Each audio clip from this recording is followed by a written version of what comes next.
ও মুসলমান গো, দেখবেন ইসলামের বিরোধিতা যারা করে আল্লাহ তাদের দিলকে নরম করে দেয়। তার কারণ কি জানেন? ফেরাউন তো দুনিয়া জমিনে খোদাই দাবি করেছিল কিনা জোরে বলুন? করে নাই? আল্লাহ কেন ফেরাউনকে ধ্বংস টপ করে নাই জানেন? তার রহস্য কি আপনারা জানেন?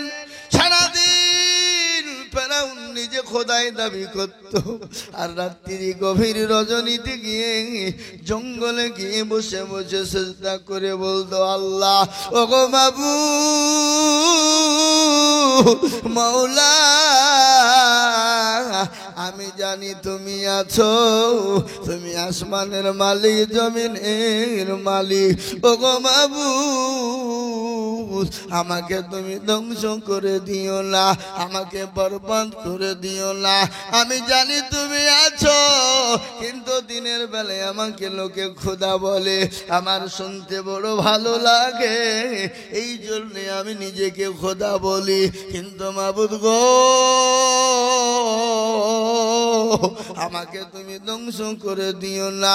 ফেরাউনকে চারটে কারণে ধ্বংস করে দিত না। কেন জানেন ধ্বংস করেন নাই? কয়টা কারণে? এখন চারটে কারণে ফেরাউনকে ধ্বংস করেন নাই। এক নম্বর হলো, ফেরাউন আল্লাহর কাছে গভীর রজনীতে জঙ্গলে বসে বসে আল্লাহর কাছে ক্রন্দন করত, বলে মাবুদ গো, তুমি আছো জানি, তুমি আসমানের মালিক, জমিনের মালিক, কুল কায়নাতের মালিক। ওগো মাওলা, আমাকে তুমি ধ্বংস করো না। এক নম্বর। দুই নম্বর হলো, ফেরাউনের মা ছিল, মা তার সন্তানের জন্য দোয়া করত, বলে মাবুদ গো, আমার সন্তানকে তুমি ধ্বংস করে দিও না, আমার সন্তানকে তুমি ধ্বংস করে দিও না, আমার সন্তানকে তুমি মেরে দিও না। আল্লাহ রাব্বুল আলামিন ফেরাউনের মায়ের দোয়াকে কবুল করে নিয়েছিল। তিন নম্বর হলো, ফেরাউনের বাড়িতে এতিম অনেক বাচ্চারা ছিল, এতিম ছেলে মেয়েরা খেত। আল্লাহকে বলতো, মাবুদ গো, ফেরাউনকে যদি তুমি ধ্বংস করে দাও, আমরা এতিম, আমাদেরকে কে খেতে দিবে গো মাওলা? ও গো মাবুদ, ফেরাউনকে তুমি ধ্বংস করে দিও না। এরকম করে দোয়া করতেন। ও মুসলমান, এই কারণে আমার আল্লাহ ফেরাউনকে ধ্বংস করেন না। মুসলমান দরদি গো, আপনি নামাজ পড়বেন, যারা বিরোধিতা করবে তাদের কি বলবেন? নামাজ পড়বো ভাই, একটু পানি দেন, একটু ওযু করব, একটা কাপড় এনে দেন, আপনাকে নতুন কাপড় এনে বের করে দিবে। কিন্তু মুসলমান, আমরা তো বড় দামি হয়ে গেছি, আমরা নামাজ পড়তে চাই না। বলে না না, বাড়িতে গিয়ে পড়বো, পরে পড়ে নিব, আমরা নামাজ পড়তে চাই না। আর এই না পড়ার কারণে আল্লাহ নারাজ, রাসূল নারাজ, আর নারাজ হওয়ার কারণে আজকে গোটা পৃথিবীর জমিনে মুসলমানদের উপরে এত অত্যাচার, এত জুলুম চলছে বাবা। আজকে মুসলমানদের মসজিদ গুলাকে ভেঙে দেওয়া হয়, মুসলমানদের মসজিদ গুলাকে দখল করে নেওয়া হয়। একটাই কারণ, মুসলমান দুনিয়ার সব কাজ করে কিন্তু নামাজ আদায় করে না। করে? যেমন করে। আজকে আমাদের দেশের লোক নামাজ পড়ে 100-র মধ্যে 98% লোক পড়ে না। 98% লোক নামাজ পড়ে না। ক% লোক নামাজ পড়ে? 2%। ক%? 2%। এই 2% লোকের ভিতরে কি নামাজ সবারই দুজনারই হয়? কথা কন। 2% লোকের নামাজ হয় নাকি? কোন রকম 1% লোকের হয়, আর 1% লোকের নামাজ হয় না। বলে আপনি কি করে জানলেন? চাচা বুড়ো হয়ে গেছে, মুরব্বি হয়ে গেছে, দাড়ি পেকে গেল, চোখগুলা নরম হয়ে গেল, দেখতে পাই না, দাঁতগুলা নাই। চাচা 20 বছর নামাজ পড়ে, কিন্তু আত্মাঘাত দুরূদ শরীফ জানে না। ঠিক কিনা? এরকম লোক আছে না নাই? আত্মাঘাত দুরূদ শরীফ জানে না, দোয়া কুনুত তো শুনেইনি, দোয়া মাসুরা কাকে বলে সেটা তো জানেই না, দোয়া সানা আবার কি জিনিস। আমাদের দেশে একজনকে বলছে, আমাদের মুর্শিদাবাদে, বুঝলেন, আমার গ্রামের 127 বছর বয়স। ক বছর? 27। 127 মারা গেছে। আল্লাহ তাকে জান্নাতবাসী করুক। তাকে জিজ্ঞাসা করে বলছে, আচ্ছা চাচা, নমাজ আপনি কতদিন পড়ছেন? তো বলছে, বাবা তোমার জন্ম না হওয়ার আগ থেকে হচ্ছে পড়ছি। তাই নাকি? তখন আমরা তালবেলি। তো বলে, তো কি খবর? বলে, চাচা একটা কথা জিজ্ঞাসা করি। বলে, হ্যাঁ করো বাপ। আর তালবেলিমরা তো খচ্চর কম লয়, কি বুঝলেন? বুঝতে পারলেন না? মানে যার পাছনে লাগবে তার দৌড় দেখে গেত। কি বুঝছেন আপনারা বলুন? শয়তান পর্যন্ত তালবেলিমদেরকে দেখে ভয় করে। কি করে না? করে না? এক গাধা এসেছে, গাধা বুরাক সেজি মাদ্রাসার তালবেলিমকে ঠকাবে। বলো চলো তোমাদেরকে মেলা ঘোরাইতে নিয়ে যাই। কিন্তু বুরাক সেই গাধার পিঠে উঠবে, 2 জন বসতে পাবে, কিন্তু তালবেলিম কটা? কটা? 3টে। কিন্তু গাধা 2টের পিঠের ওপর 2 জন উঠে পড়েছে। কিন্তু আর একজনা বলছে, কিসে চড়বো, তো জায়গা নাই। বলে, তোরা দাঁড়া, আসছি আমি। আখড়িয়াওয়ালা বাস এনেছে, বাস বুঝেন না, চালিয়ে দিয়েছে। শয়তান গাধা তখন বলছে, সর্বনাশ, এটা আমার থেকেও শয়তান। তালবেলিমদেরকে বলছে, বুঝতে পারলেন না? কিন্তু শুনলেন, তালবেলিমরা যতই যাই হোক, যে রাস্তা দিয়ে যায়, আল্লাহ রহমতের ফেরেশতা তাদের পায়ের তলো দিয়ে বিছিয়ে দেওয়া হয়। সুবহানাল্লাহ বলুন। যে রাস্তা দিয়ে মাদ্রাসার তালবেলিমরা চলে যায়, সে তালবেলিমদের পায়ের তলো দিয়ে আল্লাহ রহমতের বিছানো বিছানো হয়। তালবেলিমরা যতই অন্যায় করুক, সেকেন্ডের মধ্যে আল্লাহ তালবেলিমদের দোয়াকে কবুল করে না। সেকেন্ডের মধ্যে কবুল হয়ে যায়। কেন? এরা হলো নবীর মেহমান। এরা সকল সময় কোরআন তেলাওয়াত, কালচার, নামাজ। কি বুঝলেন? বুঝতে পারলেন না? আল্লাহ তাদেরকে সেকেন্ডের মধ্যে ক্ষমা করে দেন। কিন্তু তালবেলিমদেরকে কেউ গালি দেবেন না, আলেম ওলামাকে কেউ গালি দেবেন না, আলেম ওলামার সঙ্গে কোনোদিন কেউ খারাপ ব্যবহার করবেন না। যদি বলি আলেম ওলামার সঙ্গে খারাপ ব্যবহার করলে, আমি আপনাদেরকে একটা কথা শোনাই। নবীর ওয়ারিস হলো আলেম ওলামারা। কারা? জোরে বলুন। আলেম ওলামারা। নবী চলে গেলেন, কিন্তু নাইবে রাসূল হিসেবে আলেম ওলামাদেরকে আল্লাহ রাসূল রেখে গেছে। তার কারণটা কি জানেন? নবী বললেন, আমি রাসূল দুনিয়া থেকে চলে গেলাম, কিন্তু আমি নাইবে রাসূল হিসেবে রেখে গেলাম। কাদেরকে? যারা বলুন, আলেম ওলামাদেরকে। কিন্তু অনেকে আলেম ওলামাকে গালি দেয়, তাই না? খুব। কিন্তু আলেম ওলামাকে কেন গাল দিবা? তোমার বাপের জানাজা পড়াবা, আলেম না থাকলে জানাজা তোমার বাপের হবে না। আলেম ওলামা না থাকলে তোমার বিবাহ পড়ানো হবে না। আলেম ওলামা না থাকলে তোমার মেয়ের বিবাহ পড়াবে কে? তোমাকে জায়েজ না জায়েজ শিখাবে কে? আজকে আলেম ওলামা যদি না থাকতো, মাদ্রাসার শিক্ষা যদি না থাকতো, গোটা পৃথিবীটা গুমরাহ হয়ে যেত। তোমার ইংলিশ মিডিয়াম চলবে না? চলবে। ইংলিশ মিডিয়ামের কাজ নাই। তাই বলে আমি তোমাকে ইংলিশ শিখতে মানা করিনি। অবশ্যই তুমি ইংলিশ শিখো, বাংলা অঙ্ক শিখো, কিন্তু তোমাকে জরুরি শিখতে হবে আল্লাহর কালাম। জি, এ দেখেন কদিন আগের একটা ঘটনা। আমি নিউজ দেখছিলাম, মোবাইলে দেখছি,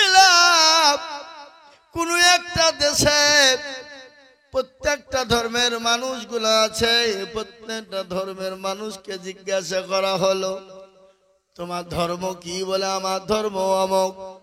বলো বলো তো তুমি পৃথিবীর জমিনে সব থেকে কোন কিতাবটা বেশি পড়ানো হয়? সঙ্গে সঙ্গে বলল সব থেকে পৃথিবীর জমিনে গীতা পড়ানো হয়। তাহলে গীতা পড়ো। তুমি বলো কোন কিতাব? বলে গীতা। আরেকজন বলছে কোন কিতাব? বলে গীতা। আরেকজন বলছে কোন কিতাব? বলে গীতা। বলে তাই নাকি? তাহলে পড়ো, এক লাইন পড়ো। বলে আমি জানি না। তুমি এক লাইন পড়ো। বলে আমি জানি না। বলে তুমি এক লাইন পড়ো। বলে আমি জানি না। তুমি এক লাইন পড়ো। বলে আমি জানি না। তাহলে তোমরা চারজনা কেউ তো এক লাইন বলতে পারলে না, তাহলে তোমরা কি করে বললে যে গীতা পড়ানো হয় বেশি? মুসলমানদের ওর পালা। মুসলমানদেরকে বলা হলো, চারজনকে বলা হলো বলো তো পৃথিবীর জমিনে সব থেকে কোন কিতাবটা পড়ানো বেশি হয়? মুসলমানরা বলল কোরআন। আরেকজন বলল কোরআন। আরেকজন বলল কোরআন। আরেকজন বলল কোরআন। চারজনকে বলা হলো তাহলে তুমি এক লাইন শোনাও দেখি। সর্বপ্রথম একজন বলল আলহামদুলিল্লাহি রাব্বিল আলামিন আর রহমানির রহিম বলে গোটা সূরাটাই শুনিয়ে দিল। আরেকজনকে বলা হলো বন্ধু তুমি একটু দু লাইন শোনাও দেখি। ও শুরু করে দিয়েছে আলিফ লাম মিম জালিকাল কিতাবু লা রাইবা ফি। সূরা বাকারা ধরে শুরু করে দিয়েছে। বলে থামো। আরেকজনকে বলা হলো তুমি বলো দিনী দুলাই। ও শুরু করে দিয়েছে রহমান আল্লামাল কোরআন ওয়ালাকাল ইনসান আল্লামাহুল বায়ান। বলে থামো। আরেকজনকে বলা হলো ও ভাই তুমি বলো দিনী। ও শুরু করে দিয়েছে ইয়াসিন ওয়াল কোরআনিল হাকীম। এরকম করে শুনিয়েছে। যত ধর্মের মানুষ ছিল জাজমানের সামনে হারেসম্যান হয়ে গিয়ে বলল, সবাই সেদিন এক বাক্যে স্বীকার করে নিয়ে বলল পৃথিবীর জমিনে সব থেকে যে কিতাবটা বেশি পড়া হয় সে কিতাবটার নাম হলো আল কোরআন। জোরে বলুন। পৃথিবীর জমিনে সব থেকে বেশি পড়া হয় যে কিতাবটার নাম হলো আল কোরআন। যে কোরআন 24 ঘন্টার মধ্যে একটা সেকেন্ডের জন্য বন্ধ থাকে না।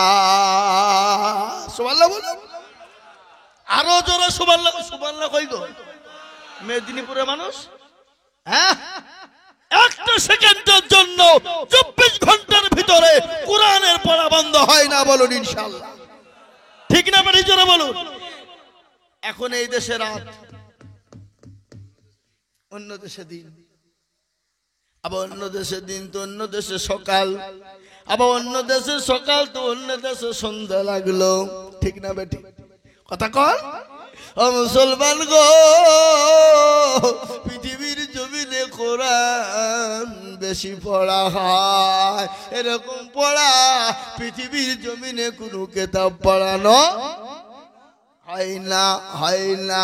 24 ঘন্টা কোরআন পড়া হয়, যার মধ্যে একটা সেকেন্ডের জন্যও এ কোরআনের পড়া বন্ধ হয় না। সেই কোরআন মুসলমান পড়ে না।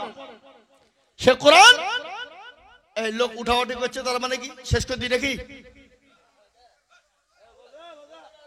এই উঠাউঠি করলে কিন্তু আমি দোয়া করে দেবো। দিনে দেবা বুড়া এই মুরব্বী বসেন বসেন, লইলে হবে না। এখন এই মুরব্বী হু হু আপনার এইটা খুব ভাইরাল হয়েছে, এদিকে হয়েছে নাকি? যান যান যান না বাবজি, যান যান যান যান যান। আমি তো কেবল বক্তব্য কেবল রক্ত কেবল সাত করছি, কি বুঝলি? اللهم صل على سيدنا مولانا محمد وعلى آل سيدنا مولانا محمد। এই দুরূদ পড়বেন না? না শুরু করে দুরূদ পড়বেন নাকি? اللهم صل على জোরে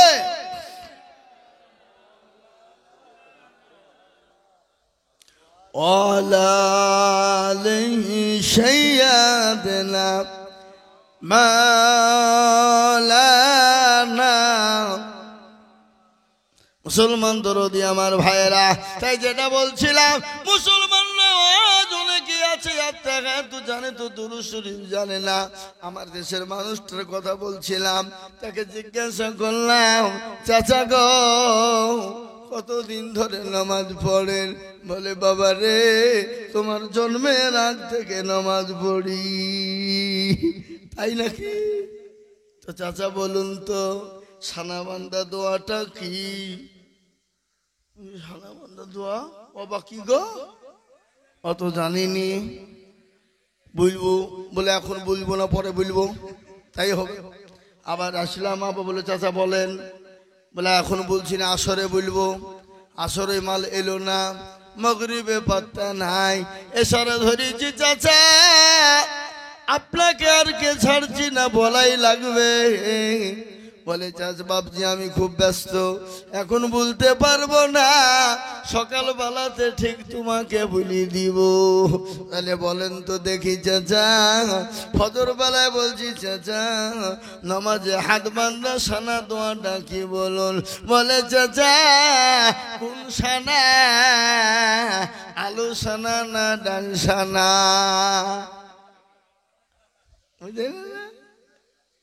এই মুসলমান, এরকম লোক আমাদের সমাজে আছে না নাই? জোরে কোন কথা? আত্তাহায়াতু জানে তো দুরূদ শরীফ জানে না, দুরূদ শরীফ জানে তো দোয়া কুনুত জানে না, দোয়া মাসুরা জানে না, ইন্না তাইনাকুম দেখা যায় তার মধ্যেও 20টা ভুল। কি কথা কর? এরা জীবনে কোনদিন বলে না।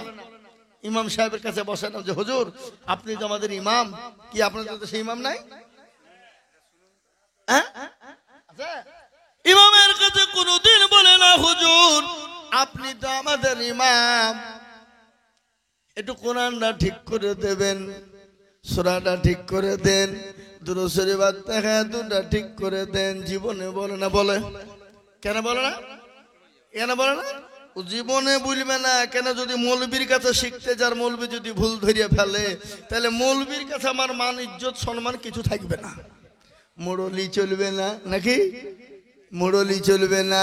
আর ইমাম সাহেবরা, মৌলবী সাহেবরা জীবনও কোনোদিন কোনো মুসল্লিকে বলল না চাচা গো, ও চাচা একটু বসুন না, নামাজটা ঠিক করে দি, কোরআনটা ঠিক করে দি, সূরা গালা ঠিক করে দি, আত্তাহিয়াতু দুরূদ শরীফটা ঠিক করে দি। ইমামরা বলে? এরাও বলে না। কেন? ইমাম বলছে যে তো 4000 টাকা বেতন দিছ, তো তোমাকে কোরআন শেখাবো। তোমাদের ভাগ্য ভালো, অজু করে নামাজ পড়াই। বেশি কায়দা করলে বিনা অজুতে নামাজ চালিয়ে দিব, সালাতর নামাজ হইলি বাকি না হইলি বাকি। কি বুঝছেন? বিনা অজুতে ইমামের বেতন 4000, মাসের 28 তারিখ হয়ে গেল, 2 দিন বাকি। নামাজ পড়েছে, নামাজ শুক্রবারের দিন। আলহামদুলিল্লাহ রাব্বিল আলামিন রহমানির রহিম মালিকি ইয়াউমিদ্দিন। গো আল্লাহ, নামাজের মধ্যে আল্লাহ মাসের তো 28 দিন হয়ে গেল, 4000 টাকা বেতন। বিবির ছায়া কিনবো না, ব্লাউজ কিনবো, ছেলের ওষুধ কিনবো না, জামা কিনবো, গায়রিল মাগদুবি আলাইহিম ওয়ালাদ-দাল্লিন। ফেরেশতা বলছি কি নামাজ রে? বলে বেতন কমের নামাজ। আল্লাহ বলছে সেক্রেটারি, সভাপতি, ক্যাশিয়ারকে আচ্ছা করে পিঠ। মনে হয়েছে ওদের বাপের ঘরের টাকা। মসজিদের সেক্রেটারি, সভাপতি, হ্যাঁ আপনাদের দেশে নাই নাকি? আচ্ছা, মসজিদের সেক্রেটারি, সভাপতি, ক্যাশিয়ার জীবনে মসজিদ চিনে না, মসজিদের দরজা চিনে না। শুক্রবারের দিন যায় মুরুলি করতে, মাতাব্বরি করতে যায় মসজিদে, শুক্রবারে নামাজ পড়ে আবার শুক্রবারে যায়। এরকম সেক্রেটারি আছে না? এরকম সভাপতি ক্যাশিয়ার আছে না? ও মুসলমান, মসজিদের সেক্রেটারি, গোরস্থানের সেক্রেটারি, সভাপতি, ক্যাশিয়ার, তারা অধিকার কারা? যারা 5 ওয়াক্ত নামাজ আদায় করবে, পাবন্দির সঙ্গে নামাজ পড়বে। কিন্তু এমন লোককে আপনার সেক্রেটারি বানায়, মসজিদের টাকা দিয়ে সে লটারি কাটে। আপনাদেরকে লটারি কাটে না? না আচ্ছা, এদিকে লটারি কাটে সেক্রেটারি, নামাজ পড়িয়ে লটারি কেটে এরকম করে নুঙ্গির টারে গুঞ্জিয়েছে। এটাকে কি বলেন? ট্যাকে গুঞ্জিয়েছে। নামাজ পড়তে গিয়ে নুঙ্গি খুলে পড়ে গেছে, লটারিও পড়ে গেছে। নুঙ্গি তুলা বাদ দিয়ে লটারি তুলছে বলে ইজ্জত যায়, যাক জানে বেইজ্জতি না হয়ে যায়। ইজ্জত যায় কিন্তু বেইজ্জতি যেন না হইতে হয়। হাই রে সেক্রেটারি। ও মুসলমান গো, আল্লাহর কাছে জবাবদিহি করতে হবে। আজ আমি আপনাদের দুগাছিয়া মসজিদ মুসল্লিদেরকে বলবো, ও দুগাছিয়ার মুসলমান, মেদিনীপুরের মুসলমান, ইমামের বেতন যদি 10-এর নিচে হয়, ওই ইমামের পিছনে আপনার নামাজ হবে না। আমি আইজুল হক বলছি, আমি আইজুল হক বলি, শোনেন, এটা আইজুল হকের কথা নয়। কেশপুরের মাটিতে আপনাদের বড় বড় 2টো মাদ্রাসা রয়েছে। আপনার চাঁদবাড়ে মাদ্রাসা আছে, ঠাকুরপাড়া, কি ঠাকুরপাড়া নাকি পশ্চিম দিকে টাপুরিয়া মাদ্রাসা আছে, আছে না নাই? আপনি ওই মাদ্রাসাগুলাকে খুঁজলেন, উলামাদেরকে জিজ্ঞাসা করুন, দারুল উলুম দেওবন্দে চিঠি লিখে পাঠিয়ে দিন। তারা যদি বলে ইমামের বেতন যদি 10-এর নিচে হয়, ওই ইমামের পিছনে কারো নামাজ হবে না। ফতোয়া নেন, দারুল উলুম দেওবন্দের ফতোয়া, এটা আইজুল হকের ফতোয়া নয়। জি, আপনাদের পশ্চিম মেদিনীপুর জেলার সব থেকে বড় আলেম হযরত মাওলানা আজিজুল হক কাসিমি সাহেব, তাই না? হযরত মাওলানা আজিজুল হক কাসিমি সাহেব, যিনি শাইখুল হাদিস পাঁশকুড়া মাদ্রাসার, তেনাকে জিজ্ঞাসা করুন, হুজুর গো, ইমামের বেতন যদি কম হয়, ওই ইমামের পিছনে নামাজ হবে না নাকি মুসল্লিদের? তিনিও বলবেন না, হবে না। আমি আপনাকে বলি, ইমাম মানে হলো বাদশাহ। আপনি বাদশাহর উপরে আপনি হুকুম জারি করবেন। বলুন তো, যে গ্রামে বাদশাহ আছে আর গোলাম যদি হুকুম জারি করে, বলেন তো সেই দেশে বাদশাহের বাদশাহী চলবে নাকি? ইমাম হলো বাদশাহ, আল্লাহর ঘরের ইমাম, আর ইমামের উপর আপনি হুকুম জারি করবেন, আর ইমামের পিছনে নামাজ পড়বেন। ওই ইমামের পিছনে আপনার নামাজ হতে পারে না।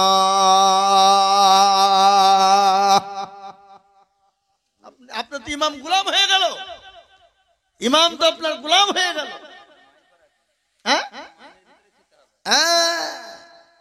মুসলমান, একটু বিবেকে বাঁধে না? আপনার বাড়ির সংসার চালাতে গিয়ে কত টাকা লাগে, আপনার সন্তানদের মানুষ করতে কত টাকা লাগে, আপনার বাড়িতে মেহমান আসলে কত খরচ হয়, আপনার সংসারে কত খরচ হয়। ওই মৌলবি সাহেব, ইমাম সাহেবেরও তো 2টো ছেলে মেয়ে আছে না? মনে করছে মৌলবির বিয়ে করে না নাকি? আমাকে একজন জিজ্ঞাসা করছে, একটা মেয়ে বলে, হুজুর আপনারা বিয়ে করেন? না না, আমাদের বিয়ে করবো কেন, আমাদের ছেলে মেয়ে সব আছে। কি বুঝলেন? আল্লাহু আকবার। ভাইরা আমার, বাবা জীবনেরা, আল্লাহওয়ালা, দিনওয়ালা, ঈমানওয়ালা, আজ আপনাদেরকে আর একটা কথা আমার মনে পড়ে গেল, না বলে থাকতে পারি না। আপনারা দুঃখ নেবেন না, কষ্ট নেবেন না। কথাকালা যদিও আপনার তিত হয়, কিন্তু বারহাক এটা সত্য। ঠিক কিনা জোরে বলুন। আজকে বলুন তো, আপনার ছেলেকে মেয়েকে আপনি ইংলিশ মিডিয়ামে পড়ান না অনেকেই? এইটা এখানে মিশন আছে, আছে না নাই? কি এখানে মিশন নাই? এইখানে মিশন আছে। আমি জানি কত টাকা দিয়ে ছেলেদেরকে ভর্তি করে এবং মাসে মাসে বেতন দেয়। তাতে কোনো দ্বিধা নাই। মাস্টারকে বলে, মাস্টার মশাই শুনুন, আমার ছেলে যেন ইংলিশ ম্যান হতে পারে, অঙ্ক ম্যান হতে পারে, আমার ছেলে যেন ইতিহাস নিয়ে কথা বলতে পারে, তাতে যত টাকা লাগে দিব। কিন্তু একটা লোক বুকে হাত দিয়ে দু গাছির মানুষ, বলুন তো দেখি।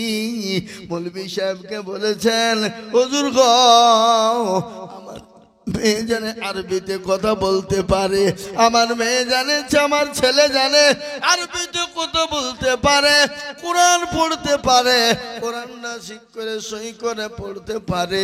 ওগো হুজুর, কত টাকা নিবেন? একটা বার কেউ বলেছে? কাকে দোষ দিবেন রে বাবা? কাকে দোষ দিবেন? কাকে দোষ দিবেন? আচ্ছা বলুন তো, ইংলিশের মাস্টারকে 3000, বাংলার মাস্টার 3000, অঙ্কের মাস্টার 3000, কিন্তু কোনদিন ইমাম সাহেবকে বলেছেন, হুজুরকে বলেছেন 1000 করে মাসে দিব, আমার ছেলে মেয়েদেরকে কোরআনওয়ালা বানা? কাকে বলবো বাপ? কার কথা বলবো সোনা? ও মুসলমান গো, বলুন তো, এই জাতি মার খাবে কি খাবে না? এই জাতিতে এমনি মার খাবে না? তাই এবার আমার বাবা জীবনের, আমি যেটা বলছিলাম, নামাজ ছাড়া আপনার কোনো গতি নাই। কাফেরের সঙ্গে মুসলমানের পার্থক্য হলো নামাজ। কি জোরে বলুন? কাফেরের সঙ্গে মুসলমানের পার্থক্য, সেটা হলো নামাজ। আজকে একটা কথা আপনাদেরকে উদাহরণ দিই। জমিন আছেন, এই জমি, এগুলা কি জমিন তো নাকি মাঠ তো? আচ্ছা বলুন তো, যে জমির কোনো দলিল নাই, যে জমির কোনো রেকর্ড নাই, যে জমির কোনো পর্চা নাই, সে জমিগুলাকে কি বলা হয়? খাস বলা হয়। তার মানে হলো বেওয়ারিশ, তার কোনো রকমের কোনো ওয়ারিশ নাই।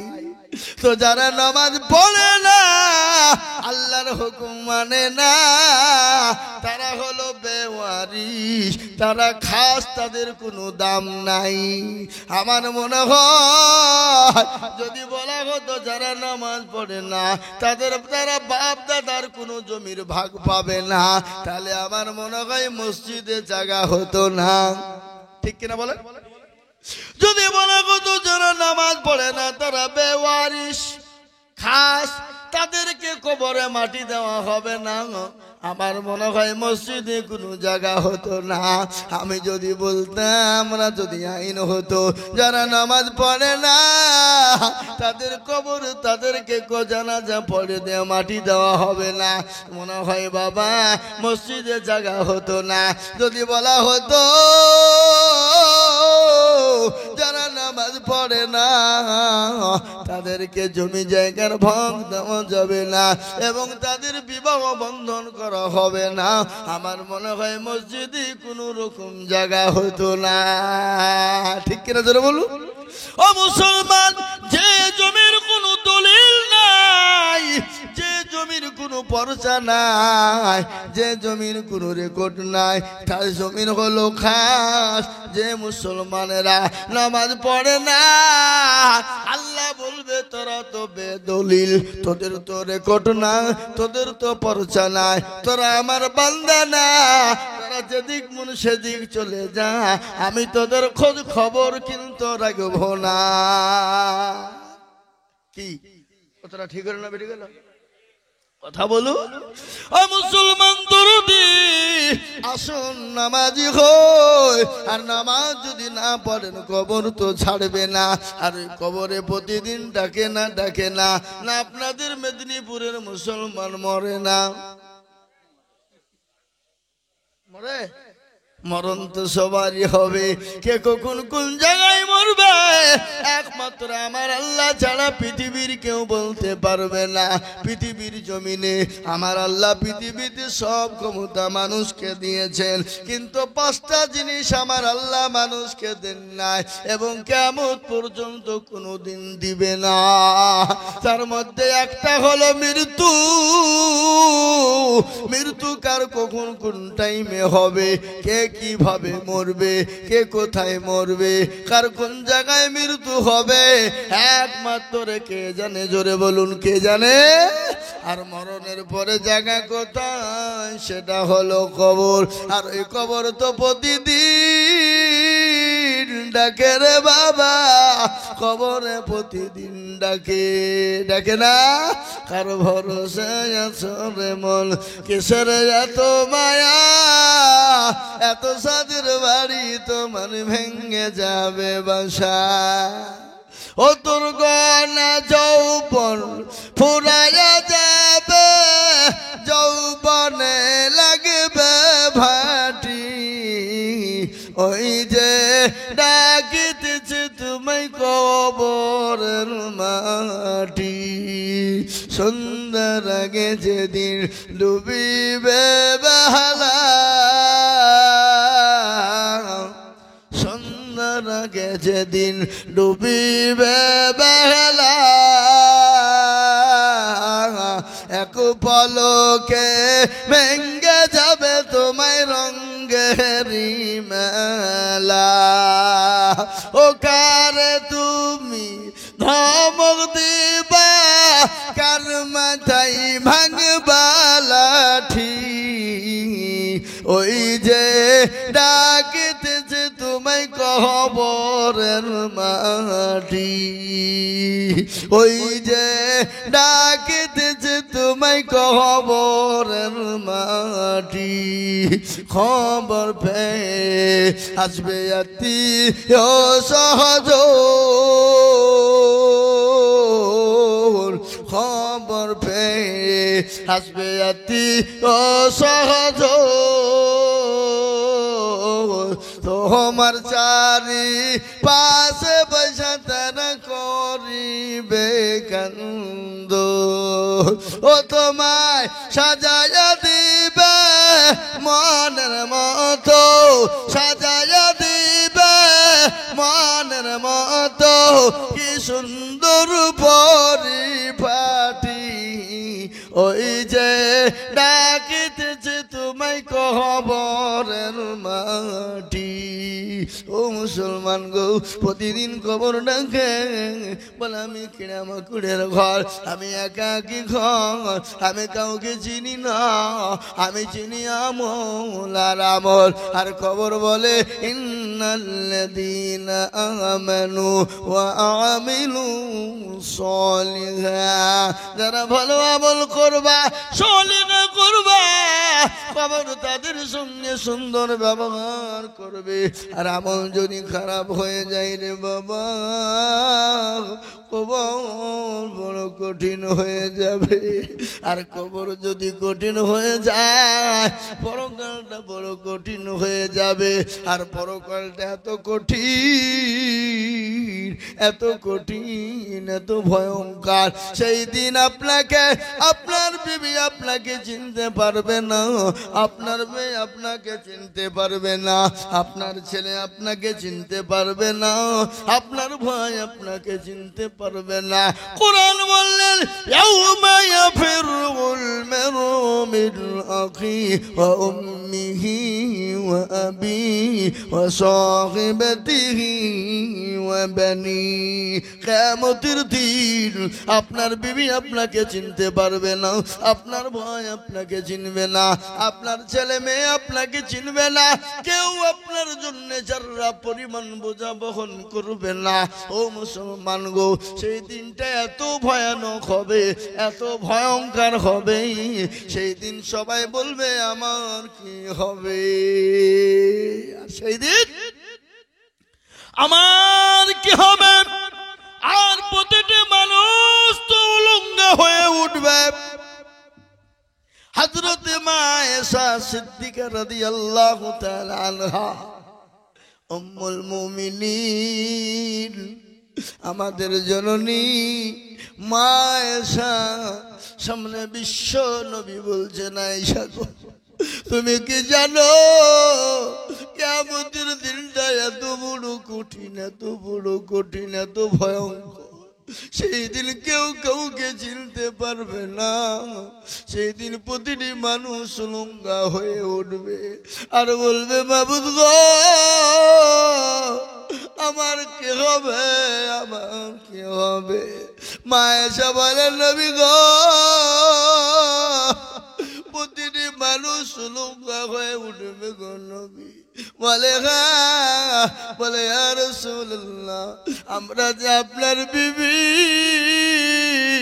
আমরা আয়েশা আমরাও নাকি লঙ্গা হয়ে উঠবো। নবী বলেন আয়েশা সেই দিন তোমরা লঙ্গা হয়ে উঠবা। বলে ইয়া রাসূলুল্লাহ আমরা তো সেদিন বড় লজ্জিত হয়ে যাব গো নবী। নবী বলেন আয়েশা রে সেই দিনটা এত বড় কঠিন হবে, সেই দিন কেউ কাউরির দিকে চেয়ে দেখবে না। ও মুসলমান আজকের একটা ঘটনা শুনলেন। এই কিছুদিন আগে বন্যা হয়ে গেল, হলো না গো, বন্যা হয়ে গেল। আমি দেখলাম সেই বন্যার একটা ঘটনা নিউজের মাধ্যমে দেখছিলাম। ও মুসলমানেরা বিবি ধরেছে আপনার স্বামীর পেছন দিক, দুই সন্তানকে দুই কাঁধে নিয়ে বাড়ি থেকে বেরিয়ে পালিয়ে আসতে যাবে, কিন্তু রাস্তার মাঝে এমন করে পানি আস্তে আস্তে ডুবন্ত হয়ে গেল। স্বামী বিবিকে ঘা দিয়ে ধাক্কা দিয়ে ফেলে দিল, কোথায় ভেসে চলে গেল। দুই ছেলেকে দুই কাঁধে থেকে বাপ ছুড়ে ফেলে দিল। বাপ দুই ছেলে কোন দিকে চলে গেল, আর বাপটা আপনার কোন রকম আপনার সাথে এসে উপরে উঠে গেল। ও মুসলমান এটা যদি দুনিয়ার এরকম বিপদের সময় হয়, পরকাল দেয়ার থেকে আরো বড় বিপদ হবে, আরো কঠিন হবে। সেই দিন তো কেউ চিনবে না। তাই আমি বলবো বাপ, ও মেদিনীপুরের মুসলমানেরা, ও মেদিনীপুরওয়ালারা, ও মুসলমান দরদিরা, আমি আপনাদেরকে বলতে চাই রে বাবা, যেই হয় যেমনই হয় যেরকমই হয়, আমরা আল্লাহর হুকুম নামাজ ছেড়ে দেব না। আল্লাহর হুকুম 5 ওয়াক্ত নামাজ আদায় করবো। জোরে বলুন ইনশাআল্লাহ, আরো জোরে বলুন ইনশাআল্লাহ। ও মুসলমান আমি আপনাদের কাছে আর বেশি বলবো না, আমার 1:30 পর্যন্ত টাইম আছে। 1:30 এখনো বাজেনি নাকি? আর বলবো না। ভাই আমার সোনারা, আমার দরদি মুসলমানেরা, আপনাদেরকে একটাই আমার প্রশ্ন। সে প্রশ্নটা হলো, যেই হন যেমনই হন, যাই হন যেরকমই হন, নামাজ 5 ওয়াক্ত আমরা পড়ার চেষ্টা করব। বলুন ইনশাআল্লাহ, আর একটু জোরে বলুন ইনশাআল্লাহ।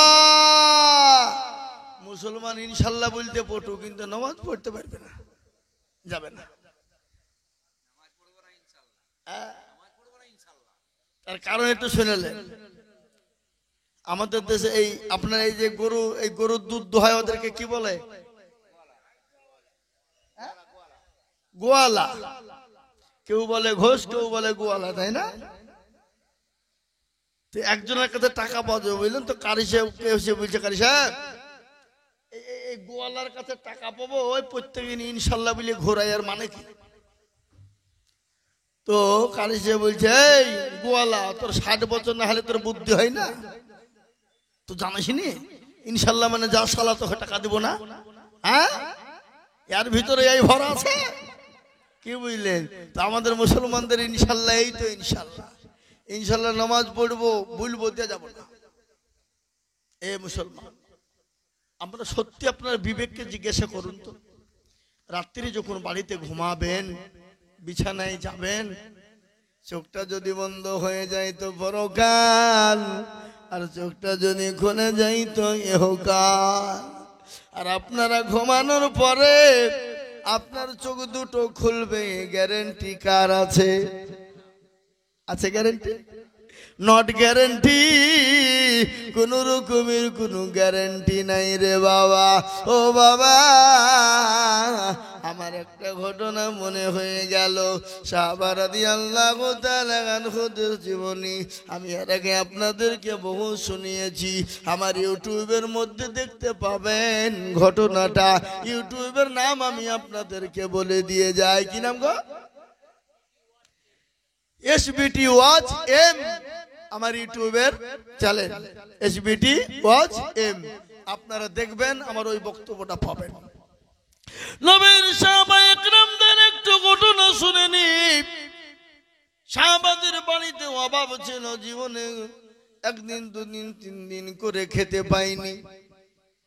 তাদের বাড়িতে কোনো পোশাক ছিল না, তাদের বাড়িতে কোনো কাপড় ছিল না।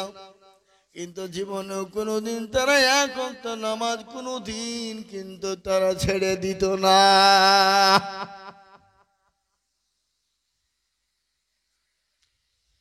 ও মুসলমান দরদি, একজন সাহাবা হযরত আব্দুল্লাহ রাদিয়াল্লাহু তাআলা আনহু, তিনি অতি গরীব, অতি গরীব, অতি গরীব।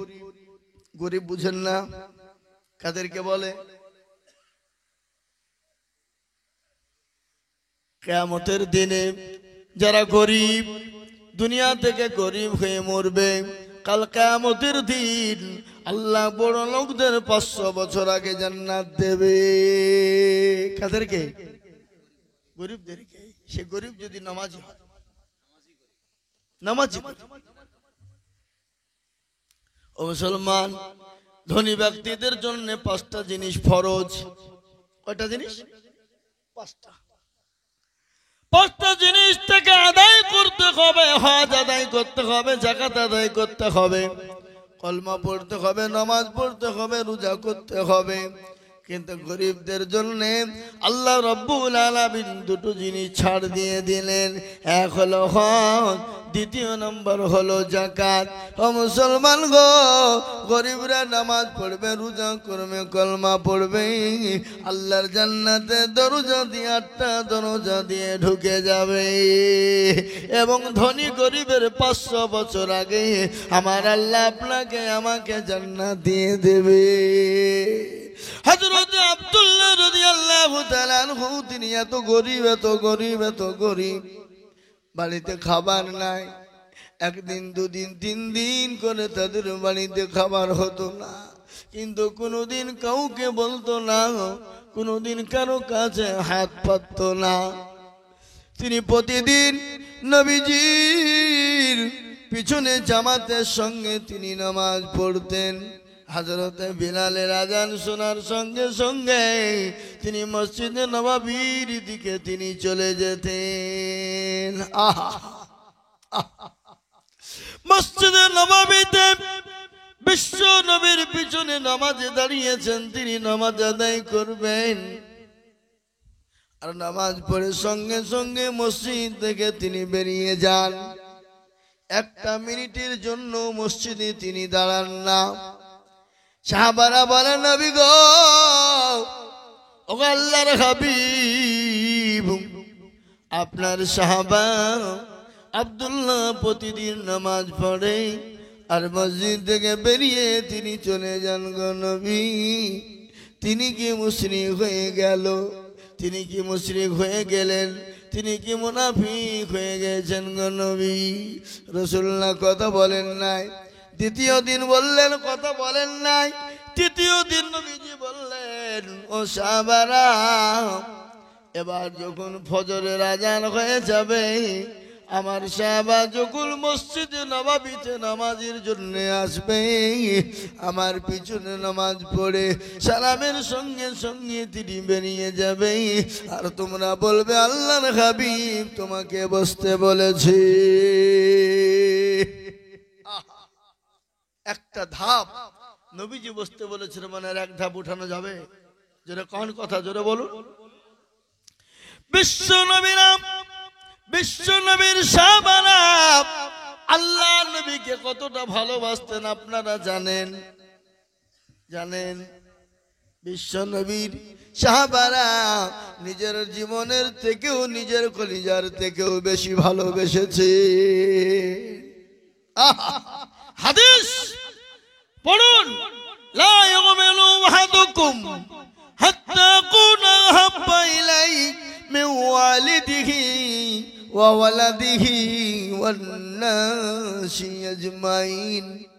ও মুসলমান, হাদিসটা মিশকাত শরীফ বুখারী শরীফের মধ্যে হাদিসটা এসেছে, লা ইউমিনু আহাদুকুম হাত্তা আকুনা হাব্বা ইলাইহি মিন ওয়ালিদিহি ওয়া ওয়ালাদিহি ওয়ান নাসি আজমাইন। যতক্ষণ পর্যন্ত প্রকৃতিক মুমিন হতে পারবে না, প্রকৃতিক মুসলমান হবে না, প্রকৃতিক ঈমানদার হবে না, যতক্ষণ পর্যন্ত আল্লাহ তার রসুলকে মহাব্বত না করবে, আল্লাহ তার রসুলকে ভালোবাসা না দিবে, আল্লাহ তার রসুলকে নিজের জীবনের থেকে, বিবি বাচ্চা জমি গাড়ি বাড়ি ধন সম্পদের থেকে আল্লাহ তার রসুলকে সব থেকে বেশি না ভালোবাসবে, সাহাবারা নবীর জন্য জীবন দিতে প্রস্তুত, কলিজা পর্যন্ত সাহাবারা নবীর জন্য দেওয়ার জন্য প্রস্তুত। আমরা বলবো ওই নবীর জন্য, নবীর দিনের জন্য আমরা প্রস্তুত আছি না নাই? জোরে বলুন কথা কন। আমরা মুসলমান আজকে ভারতবর্ষের জমিনে কুলাঙ্গারের বাচ্চারা বাপের জারদ সন্তান না হলে আমার নবীকে নিয়ে কোন রকম কুরুচিকার মন্তব্য করো না। মহারাষ্ট্রের মাটিতে একজন পুরোহিত বেয়াদব কুলাঙ্গারের বাচ্চা, গত পরশুদিন তাকে অ্যারেস্ট করা হয়েছে। ও মুসলমান গো, তাকে অ্যারেস্ট করেছে প্রশাসন। ওই বেয়াদব কুলাঙ্গার আমার নবীকে গালি দিয়েছে, আমার নবীকে নিয়ে কুরুচিকার মন্তব্য করেছে। ওই মুসলমান, কিন্তু কুজওয়ায়ে হিন্দ যাকে বলা হয়, 50 বছরের মধ্যে এরকম ঘটনা ঘটেনি। গোটা মহারাষ্ট্রের মাটিতেই লক্ষ লক্ষ মানুষ, মুসলমানরা, প্রাণ প্রিয় মুসলমানেরা রসুলের মহাব্বতে ভালোবেসে তারা স্লোগান দিয়ে গোটা ভারতবর্ষ নয়, গোটা পৃথিবীকে তোলপাড় করে দিয়েছে। জানেন তো আপনারা? জানেন না? কোথায়? মহারাষ্ট্রে, এই তো বোম্বাই, মহারাষ্ট্র। এই মুসলমান, ভালো করে শুনে নিন। তুমি আমাকে গালি দাও, সহ্য করে নিব। আমার মাকে গালি দাও, সহ্য করে নিব। আমার বাপকে গালি দাও, সহ্য করে নিব। কিন্তু আমার রসুলকে নিয়ে গালি দিবা, আমার রসুলকে নিয়ে কুরুচিকার মন্তব্য করবা, তোমার কলিজা ছিঁড়ে বের করে নিব। ঠিক কিনা? জোরে বলুন, জোরে বলুন ঠিক কিনা। তোমার কলিজা টেনে বের করে নিব। তুমি আমাকে গালি দাও, সহ্য করব, মাকে গালি দাও, সহ্য করব, বাপকে গালি দাও, সহ্য করব, কিন্তু আমার আল্লাহ আমার রসুলকে গালি দিলে তোমার কলিজা টেনে বের করে ছিঁড়ে নিব। তোমার এত বড় সাহস, তুমি আমার রসুলকে গালি দাও। আর বাপের জারদ সন্তান না হলে সে কখনোই নবীকে গালি দিতে পারে না। ভাইরা আমার, বাবা জীবনেরা, আল্লাহ ওয়ালারা, দিন ওয়ালারা, ইসলাম দরদি ভাই, আমি আপনাদেরকে বলতে চাই, এই বসেন, কথা বলেন না, উঠবেন হযরত, উঠবেন, আমার পরই উঠবেন। আমি আপনাদেরকে বলি ভাই, আমার নবীকে ভালোবাসতে হবে, আমার নবীকে মহব্বত করতে হবে। কতটা? কতটা? নিজের জীবনের থেকেও বেশি ভালোবাসতে হবে আল্লাহ তার রাসূল। বাসবো ইনশাআল্লাহ? জোরে বলুন ইনশাআল্লাহ। যারা আল্লাহ তার রাসূলকে গালি দেয় তারা তো একবার আল্লাহ বললে তার ৭০ গুণ বেশি নেকি হবে। বুঝতে পারলেন না? তাহলে আল্লাহ, এই আল্লাহ শব্দটা এত মাধুর্য, এত দাম, এত মূল্য। আল্লাহ, আল্লাহ, কি মন ভরা নাম বলুন তো। মুখ ভরে যায়, দিল ভরে যায়, মন ভরে যায়, অন্তর ভরে যায়, যায় না?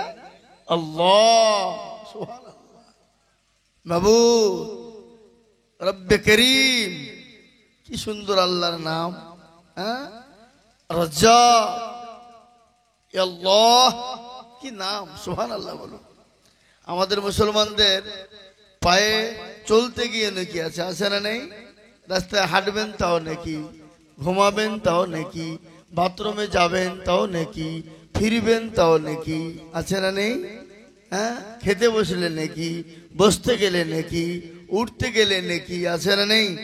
সাইকেলে চাপবেন নাকি, মোটর সাইকেল বাইকে চাপবেন নাকি, প্লেনে এরোপ্লেনে চাপবেন নাকি, ট্রেনে বাসে চাপলেও নাকি, নেকির শেষ নেই। কিন্তু এ জাতি নিতে জানে না, এ জাতি দেখতে জানে না, এ জাতি বুঝতে জানে না। এই জন্য এই জাতির কাজ করতে গেলে কাজ হয় না। তারপরে পরে এই বিশ্ব বরণ্য নবী, মানবতার দূত, সরকারে দো আলম, সয়্যিদুল কাওনাইন, শাফিউল মুজনাবিন, रहमतुल लिल आलमीन, नबी कौसर, नबी माशर, नबी किबरिया, सरकार दो आलम, हमारे आका से नबीर ऊपर दुरूद व शांतिर धारा बर्षित होग। बोली अल्लाहुम्मा, একটু জোরে বলুন। मोहतरम, ए मजमा ए मजलिस बहुत बड़ो गुरुत्वपूर्ण मजलिस, बड़ो दामी मजलिस, বড় দামি মূল্যবান মজলিস। পৃথিবীতে বহুত মজলিস এবং মজমা রয়েছে, কিন্তু সেই মজলিস সে মজমার কোনো মূল্য নেই। কিন্তু এই মজলিস যদিও ছোট হয়, আল্লাহর কাছে অতি দামি, অতি প্রিয়, রসুলের কাছে অতি দামি, অতি প্রিয়। বলে কেন? এই মজলিসে যারা আসবে, যারা বসবে, তাদের পেছনের তামাম গুনাহগুলোকে ক্ষমা করবেন কে? আরো জোরে বলুন না কে? আল্লাহ।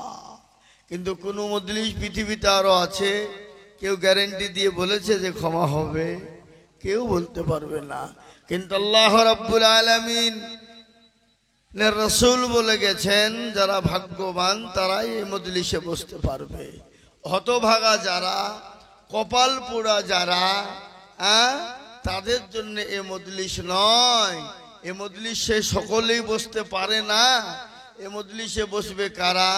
আল্লাহওয়ালা, ইমানওয়ালা যারা, মুসলমান হবে যারা, দিনওয়ালা, কলমাওয়ালা হবে যারা, তারা এই মজলিসে বসতে পারবে। আর দেখবেন মুনাফিক হবে যারা, বেঈমান হবে যারা, মুনাফিকি করবে যারা, তারা এই মজলিসে বসতে পারবে না। তাদেরকে আল্লাহ বসতে দেবে না। চেষ্টা করলেও তাদের বসা হবে না। তো এই মজলিসের চতুর্দিককে ঘিরে নিয়ে দাঁড়িয়ে আছেন কারা জানেন? কারা গো? ফেরেশতারা। যখন এই মজমা শেষ হয়ে যাবে, ফেরেশতারা চলে যাবেন কার দরবারে? আল্লাহর দরবারে। আল্লাহ তো সব জানে না, জানে না? আপনাদের মেদিনীপুরে এই দুগাছিয়ায় জালসা হচ্ছে, সেটা আল্লাহ জানে না নাকি?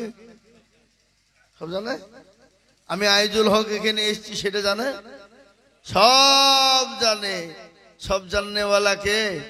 রাতে অন্ধকারে, দিনে দুপুরে, গোপনে, ডাইরেক্ট ইনডাইরেক্ট, সবের খবর কে রাখেন? আরো জোরে আল্লাহ। ও মুসলমান দরদি, আল্লাহ ওয়ালারা সবের খবর তিনার কাছে আছেন। জি, আছে না নেই? আজকে যারা দুনিয়ার জমিনে বাহাদুরি দেখায়, শক্তির গরম, পয়সার গরম, ক্ষমতার গরম, চেয়ারের গরম, আর এখন আমাদের দেশের যে নেতা মন্ত্রী যারা আছে, তারা চেয়ারে আছে মানে গিয়ারে আছে নাকি? হ্যাঁ, আমি যখন এখন চেয়ারে আছি, তার মানে আমি এখন গিয়ারে চলছি, কি তাই তো নাকি? এ মুসলমান, শোনাবো আপনাদের, বসেন। আমি এখনো বক্তব্য শুরু করিনি, কেবল মাটির লেভেল করছি, মানে কি লাগাবো সেটা ভাবছি। এখন তো ধান লাগাইলে সময় লয়, এখন তো উঠা সময় নাকি? আলু লাগাতে হবে কদিন পরে। আলু আপনার দিকে আলু হয় না? মেদিনীপুর, হুগলি, বর্ধমানে কিছু অংশ আলু, প্রচুর আলু হয়। আমাদের দিকেও হয়। আমাদের দিকে একটা সবজি, একটা ফসল হয়, সেটা হলো পাট।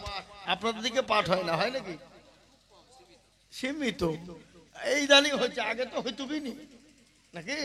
আমাদের দিকে হয়, কিন্তু আমাদের দেশের মাননীয় মুখ্যমন্ত্রী ছিলেন জ্যোতিবাবু, কি ছিল না? তা আমাদের দেশে গিয়েছিল পাটের সমাতে, দিয়ে ভাই এসব কি হয়, এ তো জঙ্গল হয়, জঙ্গল। কি বলেছিলেন? ওই জঙ্গল বলার পরেই এসে বাপ 1000 টাকা দাম বেড়ে গেল পাটের।